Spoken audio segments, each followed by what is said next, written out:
কাজে এত অহংকারী কথা রিজওয়ানা হাসান বলবেন এটা আমি আশাও করি নাই কোনোদিন। আর রাজনীতিবিদরা আছে বলে তো রিজওয়ানা হাসান, রাজনীতিবিদরা ছিল বলে তো দেশটা স্বাধীন হয়েছিল। আপনি রিজওয়ানা হাসান হয়েছেন, ভুল ত্রুটি রাজনীতিবিদদের যাই থাক, এখন আইছেন আপনি ঠিক করে দিয়ে বলে আপনার ঠিক চাইটাই না এনতা বিদায় অন ইলেকশন। আর বাংলাদেশের স্বাধীনতা তো এই দেশের রাজনীতিবিদরাই করছিল, আপনার বাপে তো করে নাই, আপনার বাপ তো বিরুদ্ধে ছিল। কাজে এত বড় বড় কথা, এত অহংকারী কথা বলেন না যে আমাদেরকে কেন আসতে, উনি করতে কে আইছে, আসমান থেকে আইছে, উনি কে, উনি ঠিক করে দিব আমাদের কে, উনি who is she what contribution she has got for the nation. তবে ইলেকশন যত দ্রুত হয় ইউনূস সাহেব বেঁচে যাবে, বাংলাদেশ বেঁচে যাবে।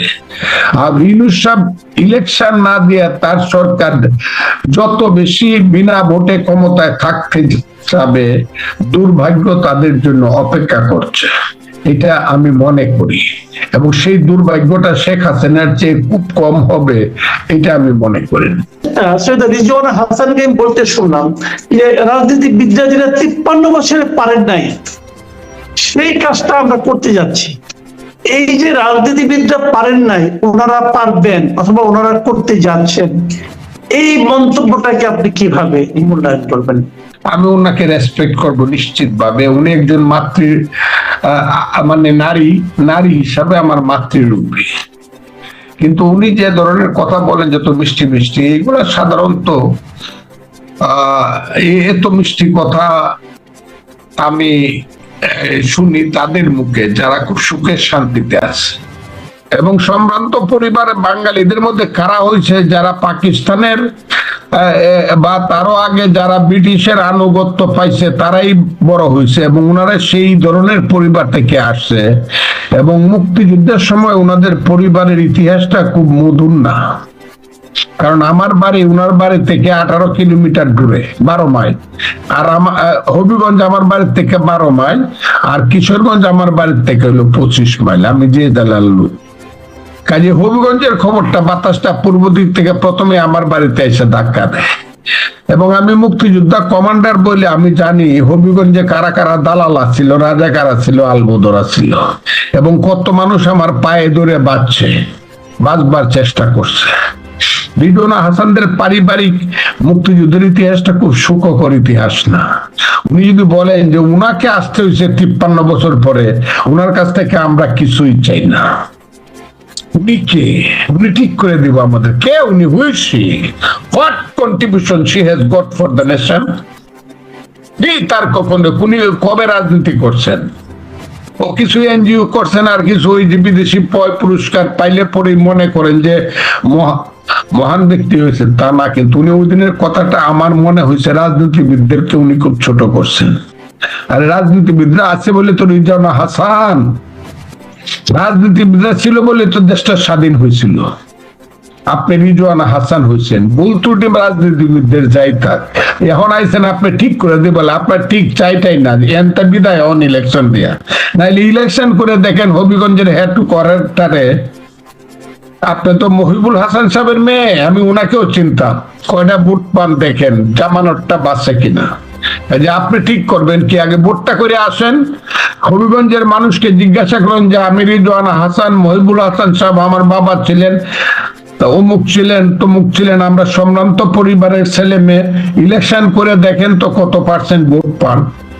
কাজে এত বড় বড় কথা, এত অহংকারী কথা বলেন না যে আমাদেরকে কেন আসতে, উনি করতে কে আইছে, আসমান থেকে আইছে না, উনি ইউনূস সাহেবের দয়ায় আসছে, এনজিওদের দয়ায় উনি আসছে। ইউনূস সাহেব যদি বলতো যে উনার যিনি ইউনূস সাহেবকে যিনি ভাত রান্না করে খাওয়া, তাকেও উনি উপদেষ্টা করবেন, ইউনূস সাহেব পারতো। যারা আজকে উপদেষ্টা আদের ইতিহাসটা করে সাংঘাতিক কিছু গ্লোরি আছে, এটা ঠিক না। কাজে এত অহংকারী কথা রিজওয়ানা হাসান বলবেন এটা আমি আশাও করি নাই কোনোদিন, যে 53 বছর পরে আমাদেরকে আসতে হইলো কেন, রাজনীতিবিদরা ঠিক করতে পারে নাই বলে। আরে পারে নাই মানে রাজনীতিবিদরাই তো এই দেশটা এই পর্যায়ে নিয়ে আসছে। হইতে পারে গণতন্ত্রের জন্য শেখ হাসিনা যা করছে সর্বনাশ করছে, ফ্যাসিজম করছে, হইতে পারে সেটা, কিন্তু দেশটা আজকে যে আপনি এত সুন্দর ভাবে এত বড় বড় কথা বলেন, ঈশ্বর তো বাংলাদেশের স্বাধীনতার জন্যই হয়েছে। আর বাংলাদেশের স্বাধীনতাটা তো এই দেশের রাজনীতিবিদরাই করছিল, আপনার বাপে তো করে নাই, আপনার বাপ তো বিরুদ্ধে ছিল। আমি খুব স্পষ্ট ভাবে কথাটা বললাম। এটা যদি চ্যালেঞ্জ করতে হয়, উনি চ্যালেঞ্জ করতে পারেন আমার সঙ্গে। কারণ আমি এই কথাটা তো ঠিক, এই কথাটা তো আপনি মানবেন যে এখন যে সংস্কারের দাবি উঠেছে, এই দাবিগুলো পূরণে অতীতে আমরা রাজনীতিবিদদের কোনো ভূমিকা দেখিনি, এটা তো ঠিক। কোন দাবিগুলো?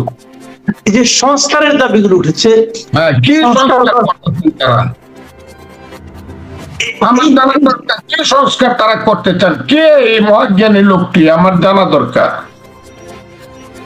না, এরই মধ্যে তো 6টা এবং পরবর্তীতে আরো 5টা সংস্কার কমিশন হয়েছে।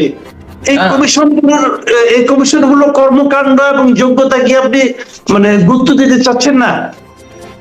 আমি তাদের যোগ্যতা বা গুরুত্ব এই কোনো কিছুই বলছি না। আমি শুধু বলছি সংস্কার অনন্তকাল চলবে, যতদিন পর্যন্ত কিয়ামত না হবে পৃথিবী।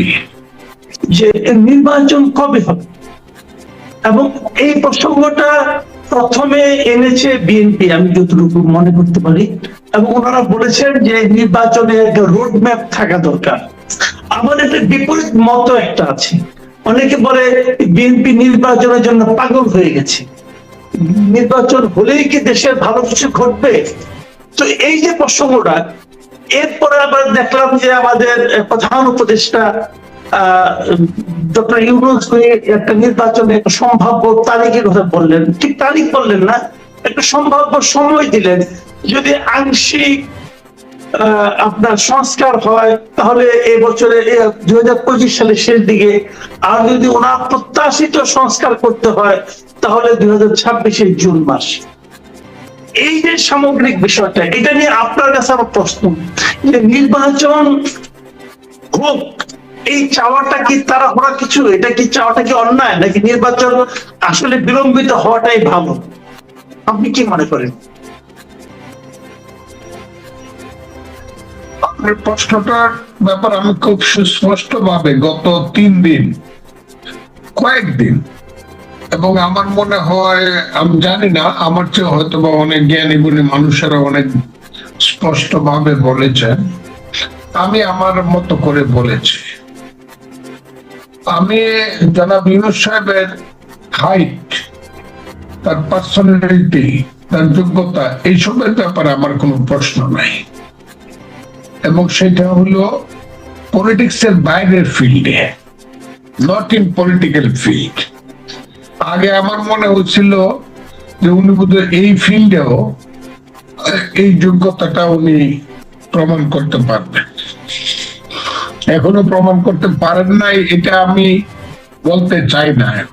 আমি যে কথাটা বলতে চাই, ইলেকশনের কথাটা আসলেই ওই যে অনেকের আছে চিংড়ি মাছ দেখলেই শরীর চুলকায়, অ্যালার্জি, দেখলেই খাইতে হয় না।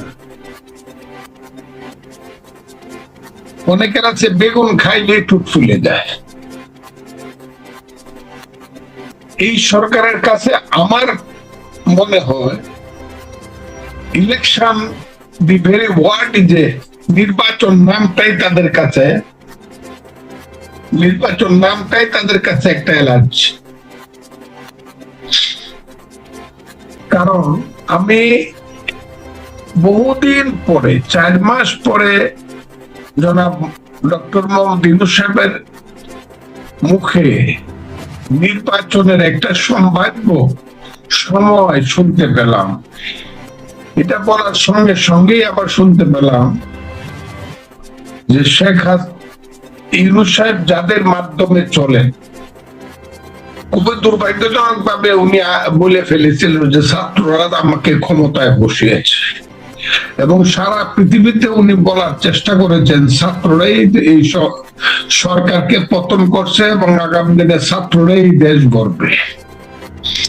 এই কথাটা বলতে গিয়ে উনি কাউকে কাউকে আবার মেন্টর বা মাস্টার মাইন্ড ইত্যাদি জাতিসংঘ পর্যন্ত দেশের বাইরেও বলে ফেলেছে।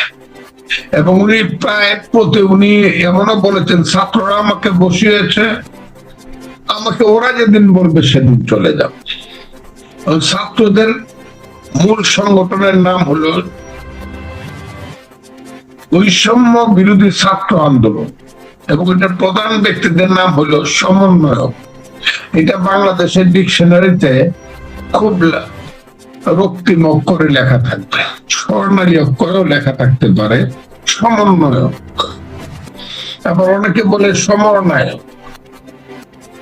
তো এই যে সমন্বয়ক অথবা সমন্বয়কেরা, আমি দেখলাম তারা সঙ্গে সঙ্গে বলে ফেললো কিসের ইলেকশন, শেখ হাসিনা এবং আওয়ামী লীগের বিচারের আগে যদি কেউ ইলেকশনের কথা বলে তাকে আমরা গণশত্রু হিসাবে আমরা বিবেচনা করব। মানে ইলেকশন যে কথা যে বলবে সে হবে গণশত্রু। কাঁদবো না হাসবো, রাগ করবো না খুশি হব বুঝি না, কিন্তু এইসব পোলা পানে যে নাবালক পোলা পানে এইসব কথা বললে পরে মনে হয় ধরুন তুমি ঢিদা হও, আমি মাটির নিচে ঢুকে যাই। ইলেকশনের কথা বললে গণশত্রু হবে। এবং তারা যে এই কথাটা বলেছে এবং যে হুমকিটা দিয়েছে, এই হুমকির কারণে ইউনূস সাহেবের একজন আছে, তার নাম উনি তার নাম বোধহয় শফিক আলম সাহেব, মহাজ্ঞানী একজন মানুষ। এখানে আমি দেখতেছি কাউকে কাউকে বলা হচ্ছে সক্রেটিস, কাউকে কাউকে বলা হচ্ছে অ্যারিস্টটল। তো এইসব অ্যারিস্টটলরা বলতেছে না না, এই যে প্রথম দিকে না, ডিসেম্বরের শেষ দিকে, 25শে ডিসেম্বর না, জুন মাসে 26-এর ইলেকশনটা হতে পারে। উনি বলতেছে যে ইউনূস সাহেব বলেন। তো এই অবস্থায় তারা একটা, উনি বলতেছেন জুন মাস 26শে জুন। আর ওই যে সমন্বয়করা যারা ইউনূস সাহেবকে মনে করে বৈরাম খা, এবং ইউনূস সাহেব দায়িত্ব নিচ্ছে দেশের সম্রাট আকবর তৈরি করার। কে যে সম্রাট আকবর আমি বুঝতেছি, তবে আস্তে আস্তে আমি বুঝতে পারবো সম্রাট আকবর হিসাবে কাকে তিনি প্রতিষ্ঠিত করতেছেন। তো তারা বলতেছে যে বিচারের আগে শেখ হাসিনা এবং আওয়ামী লীগের বিচার তো হতে গেলে, আমি আইনজীবী হিসাবে বুঝছি, বাবর সাহেবের বিচারটা শুরু হয়েছিল 2008 সনে, প্রাথমিক রায় হলো 2014 সনে, প্রাথমিক রায় যাবজ্জীবন অথবা ফাঁসি কারো কারো। তারপরে 10 বছর গেল, হাইকোর্টে আর শুনানি হইল না। হাসিনা সরকার যখন চলে গেল তখন শুনানি হয়ে তাড়াহুড়া করে মাত্র হাইকোর্ট পাস করলো 10 বছরে। 8 থেকে 24, এটা হলো 16 বছর। আরো যদি এপিলেট ডিভিশনে যায়, আরো কমপক্ষে মিনিমাম 2 বছর ধরে, তাইলে 18 বছরে একটা মামলার চূড়ান্ত সিদ্ধান্ত হয় বা জাজমেন্ট হয় বা বিচার হয় এবং ফাঁসি হয়। তারপরে রয়ে গেল প্রেসিডেন্ট, তার মাফ করার ব্যাপারটা ইত্যাদি। এই 18 বছর যদি অপেক্ষা করতে হয় আমাদেরকে একটা ইলেকশনের জন্য, হাসিনার কবে ফাঁসি হবে বা যাবজ্জীবন হবে তার দলে, এরপরে আমরা ইলেকশন করব, তারা কি 18 বছর বিনা ভোটে ক্ষমতায় থাকতে চায় কিনা? হ্যাঁ, তারা থাকতে পারে। তারা যেভাবে কথাবার্তা বলে, এই ধরনের হাইজ্যাকিং কথাবার্তা, আমি তাদেরকে হাইজ্যাকার বলবো না, কিন্তু কথাবার্তা তারা সমস্ত ব্যাপারটাকে হাইজ্যাক করে নিয়েছে। বাংলাদেশে তারাই কিন্তু সব না। 1.5 মাসের আন্দোলনে যদি নেতা হয়ে যাইত, 1.5 মাসের আন্দোলন তো একটা ধানই পাকে না, 1.5 মাসে তো একটা ফলই পাকে না, একটা কলা পাকে না 10 মাসে। আপনার 1.5 মাসে 1 মাস, জুলাইয়ের 5 তারিখ থেকে আগস্টের 5 তারিখ পর্যন্ত আপনারা বাংলাদেশকে সব জয় করে ফেলছেন, আর কেউ কিছু করে নাই, আপনারাই জয়ী হয়ে গেছেন। এগুলো শুনলে পরে নিজের প্রতি ঘৃণা আসে, তাদের প্রতি না। ইলেকশনটা ওনারা দিতে চাচ্ছেন না, কারণ ইলেকশনটা দিলে পরে কি হবে ওনারা জানেন। ওনাদের জনপ্রিয়তার যে ব্যারোমিটার, এইবার এটা ওনারা না জানলে ওনাদেরকে হয়তো বা কোথাও থেকে বলা হয় যে আরো অপেক্ষা করতে হবে 10 বছর, তারপরে তোমরা এখন 23 বছর হয়েছে, এখন তোমাদের বয়স 33 বছর হইলে পরে সম্রাট আলেকজান্ডার যেমন বিশ্বজয় করছিল, গ্রেট আলেকজান্ডার, তোমরা বোধহয় 33 বছরের গ্রেট আলেকজান্ডার হইবা, অপেক্ষা। কাজে তারা ইলেকশনটাকে দিতে চায় না। আর ইউনূস সাহেব ইলেকশন না দিয়া তার সরকার যত বেশি বিনা ভোটে ক্ষমতায় থাকতে যাবে, দুর্ভাগ্য তাদের জন্য অপেক্ষা করছে, এটা আমি মনে করি। এবং সেই দুর্ভাগ্যটা শেখ হাসিনার চেয়ে খুব কম হবে, এটা আমি মনে করি।